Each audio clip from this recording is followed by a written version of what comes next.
Welcome to another edition of the Eternal Journey. I'm That Resolves, and this is a slightly updated deck. Stonescar Gunslingers. So with the recent patch, something changed a little bit, and that was Champion of Chaos has been given a new unit type. She's now a Gunslinger, and this changes a lot for this deck. It doesn't look like it on the exterior. It looks like we've only basically removed the Soulfire Drakes and added some Hideout pistols. And maybe that's what we did, but I think that now she's a Gunslinger, this is going to make the deck so much more consistent. As we're able to play the common cards and just go up an additional one of them, get rid of this Granite Waystone, get out of here, Granite Waystone. And we're able to play the Hideout pistol, and this is a +2/+0 weapon, and if you play it on a Gunslinger, it kills an enemy unit with power less than the wielder. Well, it just so happens we've got some Gunslingers over here that have pretty high power. We've got the Cabal Countess. We're just playing a Miser's copy here, just the one, because the free cost slot is pretty busy in this deck. But we've also got the Champion of Chaos, who is very often a 5/3 for free. So we put the Hideout pistol on her. She's going to have a 7 power. Just kill whatever's on the opposing side of the field. Get in for a bunch of damage. If it removes a key blocker, it means that the rest of your board's able to get in. We don't really want to be finishing with a 6-drop Soulfire Drake now. What we want to be doing is just want to play in this Obliterate, just ending the game, because we do have quite a lot of charge threats here with the Cabal Countess, not quite charged, but ambush, end of your turn damage. And then we've got the Bandit Queen and Vicious Highwayman, who we're going to seal deal, hopefully finish off the game with an Obliterate and maybe even a Torch. Got a couple spicy one-ups here. Well, we cut one of the Pyroknights from the original Highway Queen deck and just slid in a Stonescar sneak. I'm not sure how good this is going to be, but if there's any board stalls, this is going to be excellent. We're able to give quick draw and +3 power to any Champions of Chaos that we've got, or perhaps even Cinder Yetis, or any other gubbins really. We're just going to try it out, see how good it is. I'm not convinced yet, but if this is really good, I could see it replacing the Pyroknight. Especially as if you do put a weapon on this like the Hideout pistol, it's quite impressive as a 3/1 quick draw unit. And this is mostly a concept, just want to get a video out nice and quick, see what the metagame's looking like.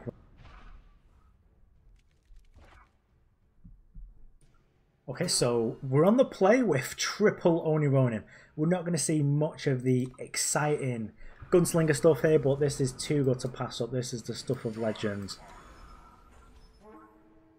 Oni Ronin, pretty much the Goblin Guide of this deck. Well, of this game even. And now, as long as our opponent isn't going to go ham with a Lightning Storm next turn, if there is a Lightning Storm, we have to scoop it up. Game's over. But if there's not, our opponent's in some trouble over here. I'm going to suspect, perhaps because we've got some Stonescar closer here, opponent's either going to play a blocker or a Vara's Favour. And I think the Vara's Favour is actually going to be what we'll be playing here. So we've got 4 Warcries on top of our deck, and our opponent's already taken 8 damage. And yep, if they had a fast spell, they should have done it on their turn, I'll be honest with you. And I think we're going to save the Vara's Favour, as nice as it'd be to... We still can't play the Argenport Instigator until next turn, so just going to sort of give myself the out of being able to use this as a removal spell if our opponent is like maybe the Mirror or just some sort of Grenadin deck. So, Ashara, Ruthless Assassin, and we've got a huge Highwayman here. So we're just going to get in for a bunch of damage here. We're just going to take 4 and block. So this is looking like some sort of, perhaps a Madness deck, because they get to Madness your unit. And maybe Ashara is just good in Gunslingers. And now we get to use the Vara's Favour as Direwolf Digital intended. Use it as a removal spell. Play the Argenport Instigator. And our opponent's in a bunch of trouble because next time we get to play the Vicious Highwayman. And this is probably going to close the gates for our opponent here. Getting rid of their Ashara here as well means that any of their Madness draws are a lot worse. And I think actually here we're just going to put a load of Warcries on this Cinder Yeti. And yep, our opponent's seen enough, they've had enough. Sadly they weren't able to do much, but I think that's the real power of the Oni Ronins in the deck, even though they're not strictly Gunslingers.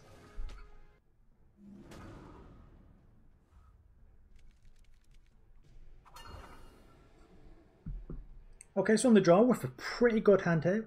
We won't be able to play the Argenport Instigator on time, but it's still fine on free. We are able to go Oni Ronin into Rakano Outlaw, and then at some point just Bandit Queen for the win. a little bit low on interaction and also Gunslingers. But we've also actually got a pretty nice curve here with the Instigator on top of the deck and another one over here. So we're probably able to get in quite a lot of damage here just through next turn playing an Outlaw and then just going Yeti into Yeti. And here I think our opponent perhaps cares a little bit more about having a unit in play than we do. So I'm happy to trade there. Right now, if our opponent's not blocked, I'm just going to start attacking with these because we can start using the Instigators to perhaps skip any Aegises, and now we're in trouble. Yeah, the Unseen Commando, I'm not sure if we can beat this very easily. We will need to peel a torch or some sort of weapon in quick order. I'm not going to block here because we do have outs of just removing this and being able to chunk in for a bit of damage. The quick draw sneak, not exactly what we're looking for, but if we draw another power, it'll be pretty good at getting through this. But right now we're just going to turn that off as a blocker and get in. We're not doing great in the race because we're only really doing a net of 1 damage, but we are accruing those war cries anyway. And now with 2 Unseen Commandos, the game's very likely over. I don't think we're quite resilient enough here to deal with this, but I think we will be blocking the 4-3 here, just to sort of stem the bleeding a little bit. Just drew a Pyroknight here. We can keep trying, but I don't think we're going to get anywhere here. The game's a little bit too far gone. We did actually needed a removal spell because we're about to take 8 and our opponent's going to gain 8. So I think we're just going to give them the GGs and move on to another game.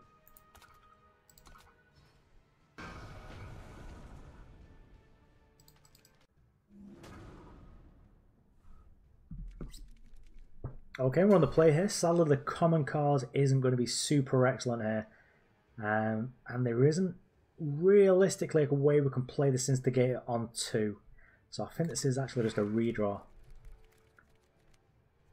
And this is fine. We get to go Oni Ronin into Oni Ronin. Perhaps if our opponent makes some sort of threat we need to deal with. So if they make the commando, we are able to annihilate it happily. But this Hideout pistol isn't getting much use right here. Looks like our opponent had a similar idea to us over here. So we'll attack here. If they want to block, they're more than welcome to. We've got a little walk around the Cinder Yeti, making that a little bit better of a draw, but sadly we're not going to be drawing a power next turn. Although we will be able to, this is more than fine, I'm happy with this, we will be able to put the Hideout pistol on the Stonescar sneak. I see our opponent's playing the same sort of technology over here, because Gunslingers did get a huge buff here, and it's probably one of the easier decks to build right now. Although I'm sure there's going to be a lot of moving pieces to it. I think right now, I think I'm happy just to use a Hideout pistol now. Getting a little bit more damage, because getting for one's not super impressive. Realistically, we want to draw power over the next couple of turns. We're able to apply our threats of the Cinder Yeti into the vicious Highwayman. And this is pretty much what we wanted to see. So now we get to Cinder Yeti this. Maybe we should be annihilating here just because now we know about the Hideout pistol being one of the all-stars of this type of deck. And our opponent gives up, sadly. I think it's that much of a game, but perhaps that's just the price of doing business when you're just playing one of these fast low to the ground beatdown.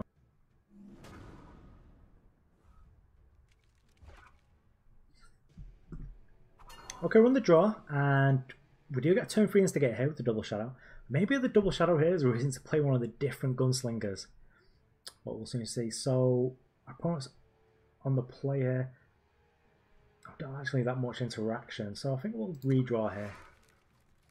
Because if we have some sort of mirror, then the Vara is a little bit too late to the party there. Sadly, we do need to draw an undepleted power here. But this will be fine. Next turn we'll be able to play double Oni Ronin. And then we're just going to play a 4-3 with Death Touch every turn. And that'll pretty much seal the deal. So, right here, Stonescar banner. So, I kept the Stonescar banner in play because I knew I was going to be playing a unit. And that's definitely my plan rather than just waiting to draw some sort of undepleted power. So, I'll probably get some Vara's Fable value here, which is not excellent. So, had we been able to play this first, it would have been a lot better for us. But right now, we're just going to chunk in for 2, get a little Warcry on top, and we're just going to play a never-ending stream of 5-3s, and then when we finish, we're just going to play an Amethyst Waystone just to sort of keep the juices going a little bit. I'm going to hold this as long as I can, really, because we don't need loads of power. Okay, our opponent's trading Death Strike for our 5-3. That's fine by me. And right now, no reason to play that yet. I'd rather just have a Warcry on it. Next turn, I think there's reason enough where we're able to play the Cinder Yeti and the Rakano Outlaw, so we'll be able to double spell. And against a deck that appears to want to pay 4 power to kill my units, that's more than good enough. So I'm going to expect this is some sort of Stonescar control deck. So perhaps like Stonescar Mauls or something like that. I've got a Dream Snatcher here, which is actually quite good. But we're not going to give it the option to block here. Just going to keep getting in. Keep cracking those Warcries and just make it so it's very difficult for our opponent to actually attack him with this. And right now, because we're on an all-unit draw, it's very unlikely that our opponent is, unless they get Treachery in the deck, is going to have a way to boost the power of this. So it is just going to be a bit of a chump blocker. And right here, I've drawn another Nightfall. So I think actually we just go for the point of damage on here. And then just sort of get in. This way means that they don't get the free eat here, and they're probably just dead just to all this power. I assume we've got 6 power up here. They've got some sort of interaction going on.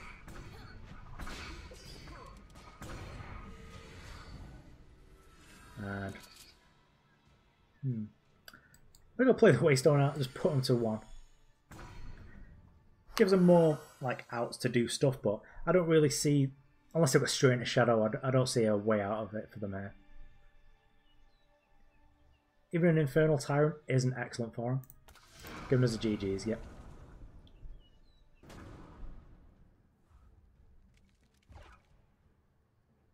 Okay, we're on the draw with what's a relatively medium hand here. So I think it's going to be a redraw. I'm quite impressed actually by putting Hideout Pistol on the Stonescar Sneak, just because it's such a cheap play. It's probably, I think it's the only 1 power Gunslinger. But for now we're just going to have to settle with this, which isn't excellent either.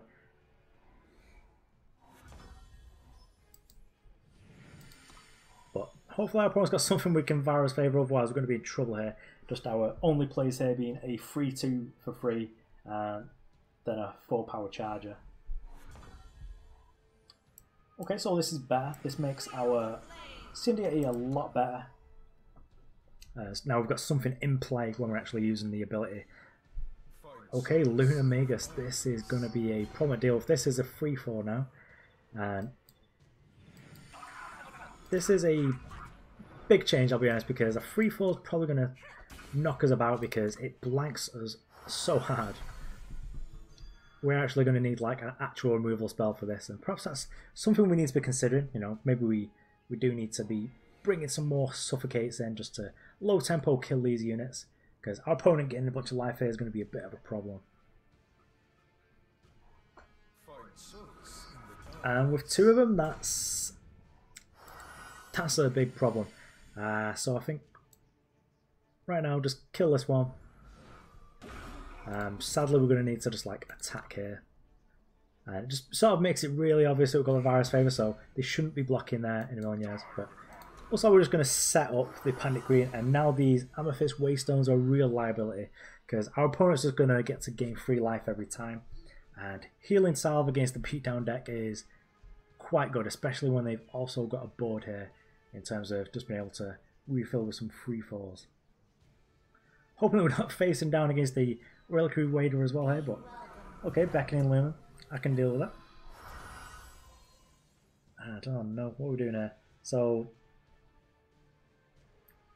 I do want to deploy all of our threats just to make our Bandit Green better next turn. I think we'll just have to do it.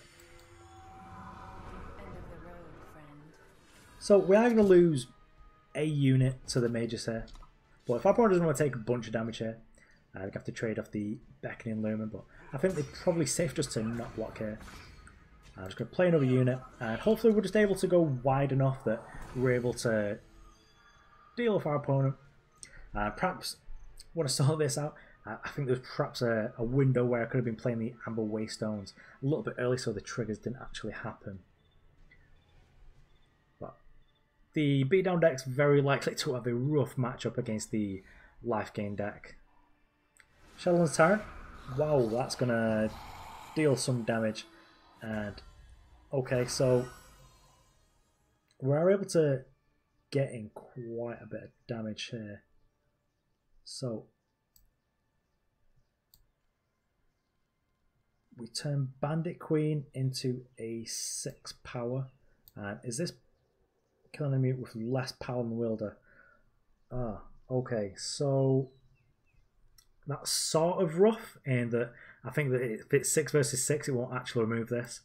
So I'm going to have to play the second Bandit Queen to give the original one enough power where she's able to kill this. And then we're able to attack in.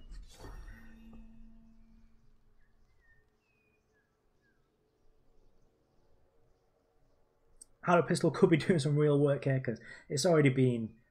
So it's done a lot more damage than it looks like it's doing. A lot of time Hideout Pistol is going to look like kill a thing, do 2 damage, but right here it's just removed an opponent's lifesteal blocker, as well as just removing a block and just lets everyone get in here. So opponent's got to make some decisions here. Do they want to kill some of our bigger things, or do they want to let us get in a bunch of damage which is lethal and kill our small things?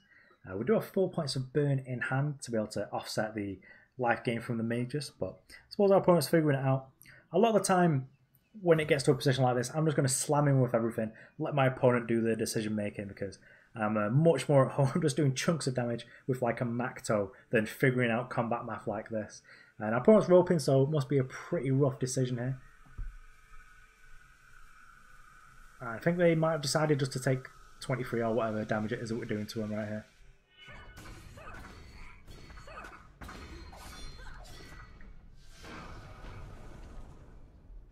That's a wrap.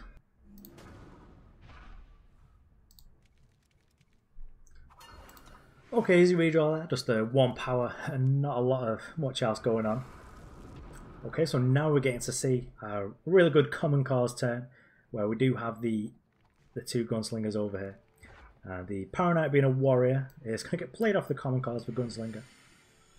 I'll just get a fire here just to get this down. Sounds not perfect by all means, but we do have pretty good power, and we're going to have a reasonable curve here of... Okay, I was going to torch our threat. That's sort of rough, but we're just going to play the banner down. We're doing it to... We're only going to be playing like a free Champion of Chaos next turn. What are we against here? Okay, so this could be some sort of like moment of creation deck, or... Well, these calls, there's no reason to like turn my power up a little bit, so we'll just play the free, and next turn we'll have the Vicious Highwayman as well. I should have perhaps saved the torch for, well, this really, just a more resilient threat. But I'm interested to see what our opponent's actually up to here. I'm just going to get in for a nice 9 points there. Don't feel any fast spaces there, so I'm probably not getting any other torches. And this colour combination's not the best at dealing with threats, really. I mean, they've got like permafrosts and things like that, but don't really like mass removal. Okay, this is interesting, and it's hopefully going to give us a little bit more information as to what our opponent's up to. And okay, they're playing the Sentinel Reanimator deck. Well, we're not going to let this Blind Storyteller stay in play for much longer. And we've got an Annihilate here, so we're... Oops, misplay. So the whole intention was playing the Vara's Favour to get the Shadow Sigil to get in for an additional point of damage here. But that's fine. You don't come here for the great plays. Look at this even. We've got 8 power and opponents on 8. It's fine, it's not going to matter. So Stirring Stand here to get back the Lava Bud Goliath. And that's going to come back, and when it summons, it's going to deal its power in terms of damage and kill all our threats. But we're just going to... I think I might actually save the Annihilate, because we've got enough power here where we are able to... Oh no. Well, we've dealt with our entire board, and that's pretty rough. So we're doing something off the top, and we got in there. So we're going to get in for 6 here. This is the point here where that 1 point of damage could have been actually everything. I'm going to keep this in play for as long as possible, just because I don't want to kill it now and our opponent just reanimate it and then kill our only threat, because that'd be terrible. Definitely feeling the pain of not having our opponent at 1 less life. And right now, I think we're probably just sitting back for a couple of turns. Yeah, so if we had our opponent at an additional 1 less life, which is where they should have been, I'd have played the power correctly. There'd have been a lot more lethal cards in my deck. I'd have been able to draw any Nightfall enabler or any Vara's Favor. Would have been in good shape. And even this would have been unplayable by our opponent because they wouldn't have been able to play it at 1 life. And this is a risky business that they're playing here, because they actually trigger the Nightfall while they're so low. Because we still have vicious Highwaymans in the deck that'll be able to finish this off. We've got a Suffocate, which isn't doing much of anything here. Perhaps we'll just kill this, because I suspect there's not many Suffocate targets in the deck. And then, of course, as well, there's a reason to keep a hold of that Suffocate, just because we can also draw Argenport Instigator and just get the 1 point lethal off that. But I'd rather my opponent just not get an additional loot here. And you see here, this is why paying attention to your power is important for those watching at home. My opponent's going to play Heart of the Vault here and kill our unit, and hopefully my opponent sort of starts getting a bit frisky here. The 2, because then we'll only have 2 blockers still. And if we are able to draw another charge threat, we will be able to win here. And it's just a Stonescar banner, so we're out of luck. I'm going to play out for a return because we do... Actually, we don't have any outside. We need to like block the 6, annihilate here, and then draw sort of something. So let's do that. But also, our opponent is able to perhaps reanimate this Lava Blood Goliath for lethal, and that'd be a bit of a nightmare because that will actually be lethal just to 6 damage. Yep.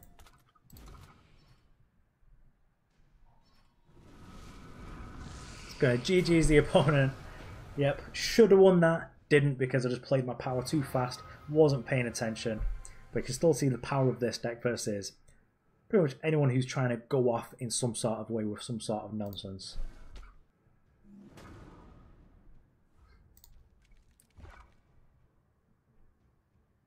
Okay, easy redraw, just Shadow and no fire sources. This is not excellent, but we are able to play the Instigator on 2, and that's good in a variety of matchups here. And on 3, if we draw a natural power, we're able to Cinder Yeti or Champion of Chaos, but we're also able just to Vara's Favor just to draw the power and torch any sort of threats here. So given we've already drawn the power, next turn we will be able to sort of play the Champion of Chaos down and hopefully soon draw a Fire Source, so we're able to Bandit Queen. But we don't need to Bandit Queen really yet, and we are able to sort of develop our board first off. And okay, maybe we are just going to deal this now. Draws an actual real Shadow Sigil, which means next turn we're able to use the Amethyst Waystone to Nightfall through. And assuming our opponent isn't playing the Lunar Magus, we should be in good shape there. Well, it's got no reason to block there because they still take damage even if they block. Reliquary Raider, okay. So I think right here we're just gonna torch this because this gets to block, draw, well, gain 3 life here, or it gets to attack and draw cards here. Not really about that life right now. So for now we'll just chunk in for the 3 damage. And I was thinking I do want to hold with the Cabal counter, so I just want to play the champion down. And I think it's just an easy champion here. The Deadly on champion is very potent against any sort of time deck. And we're a little while away from having the Overwhelm. But more than happy just to have this here and able to do this if our opponent is able to do something to interact with us. But I suppose for a lot of the newly updated cards here. Okay, well, that's fine by me. Pretty much just going to torch this and yeah. Like our opponent's style here, just being aggressive and just getting in for that. Those little bits of chip damage with the Temple Scribe, because I was saying the last game, those 1 damages can mount up. And right now, sadly, we don't have the Fire Source here for the Vicious Highwayman, but Next turn we'll be in good shape with this Hideout pistol, so I think right now is a turn where we will just hold up the Cabal Countess. Sadly we can't play our 4 drops at all. Then next turn we can either send Yeti to exhaust the block that our opponent's got, or if it's just something like a Sandstorm Titan that we can't exhaust, then we should be able to Cabal Countess and Hideout pistol it. Our opponent's perhaps getting to the point here where they want to hold this back. And uh-oh, this is good for our opponent. We do need to kill the catcher as soon as possible because this could just snowball out of control. No blocks here. Probably should have done 10 in turn, but our opponent's got no other ways of interacting here with this.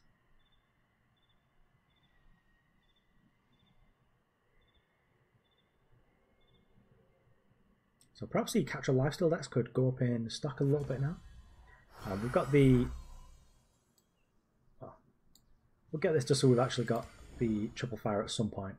But right now I'm just going to hide out a pistol here just to kill the catcher. And then I don't want to trade my 6-1 over here, so I'd rather just exhaust this Temple Scribe out and then attack him for a nice 9 points of damage there. And then it's very likely that if our opponent just doesn't scoop it up or just like gain some absurd amount of life and board right now, that we are able to finish the game off with the Bandit Queen. Our opponent's favourite here, very good, is able to kill our 6-1. And we've got a Becky down. But okay, we just drew Bandit Queens, so we're just going to do this for the next couple of turns, and that'll probably be enough because even through blocks we are still dealing damage because we do have the Argenport Instigator. Which... Yep, so our opponent still takes 3 damage here, a little bit extra because of the... Okay, well it was lethal. I got a little bit too caught up in figuring out what was actually happening rather than paying attention. And we'll do one more and then we'll get onto the wrap up.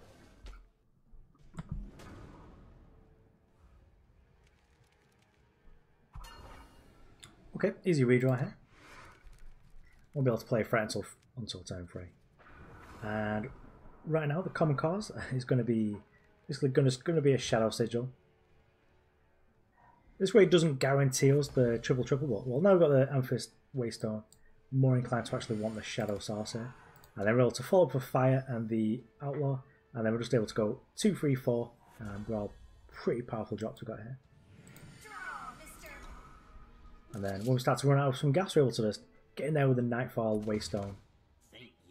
And Desert Marshal, reasonable here, but we are still just going to be attacking for 2. Just trading's fine, we'll just consider it a 2-cost removal spell by our opponent.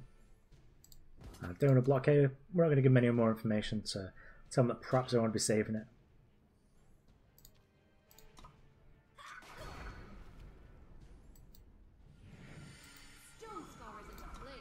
We could also have sat back because in a couple of turns we are going to be playing the Vicious Highwayman, but we don't know if our opponent's playing like some sort of Obelisk or Stand Together deck, or maybe even Chalice, and just leaving them the 2-1 in play is just not excellent for us. Okay, this is good. Got to go up in power a little bit. We also get to Vicious Highwayman killing this. Gives our unit quick draw on lifesteal, which is mostly relevant here. But we've established a board here, and I've got 2 removal spells, so we're able to deal with a lot of stuff that our opponent could do here. Close your eyes. Listen.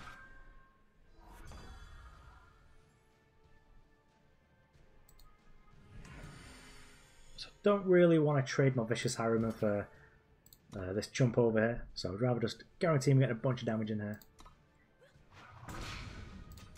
Then next turn I may be able to give this like... If they play like a mono-coloured unit, I might be able to just kill that and then use that to be able to turn this in. Just make the same play, just attack for 5.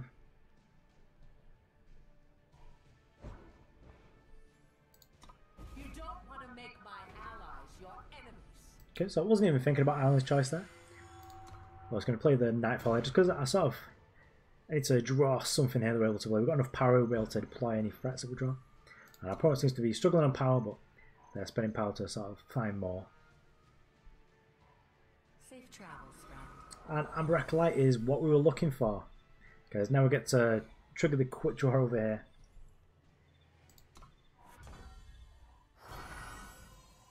Okay, so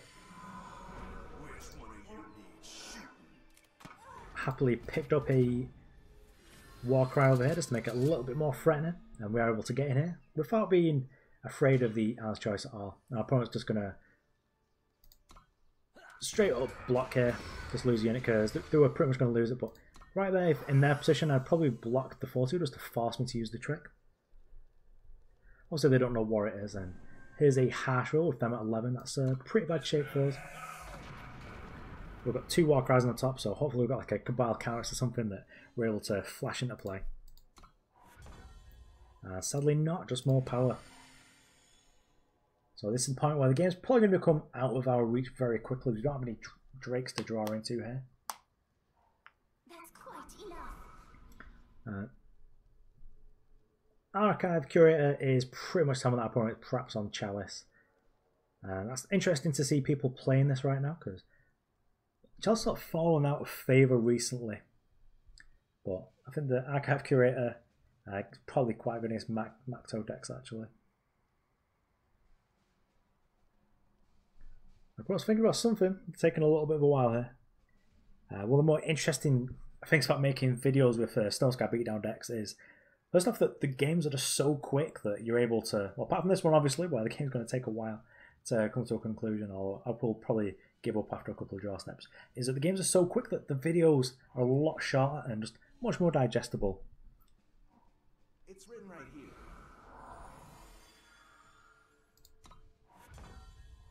Alright. I think we might actually just annihilate both threats just to get in for 6 damage. End of the road, friend. Just trying to turn our cards into actual damage here and hopefully kill our opponent on the next turn. But with 5 cards in hand over here, it's pretty unlikely our opponent doesn't have an answer here. So I would pretty much like to draw another Bandit Queen or just... Okay, Kophon is pretty good. We will need to torch that pretty quickly. And I feel I have to do that here. Maybe we'll invest the power now, just in case we do draw another charge threat.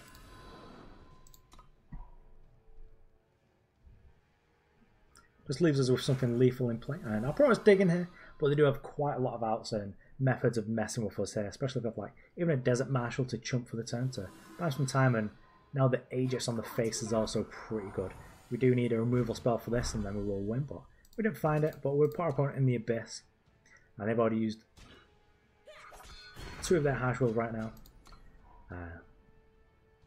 Obliterates now are a little bit dead and they're just going to be used to remove blockers if there are any. Our opponent's churning through the deck. Maybe we are able to pull it out. It's still possible here. Fiddling with Seek Power, so I think they would have just conceded if they didn't have anything. So now we're just waiting to see what we can do.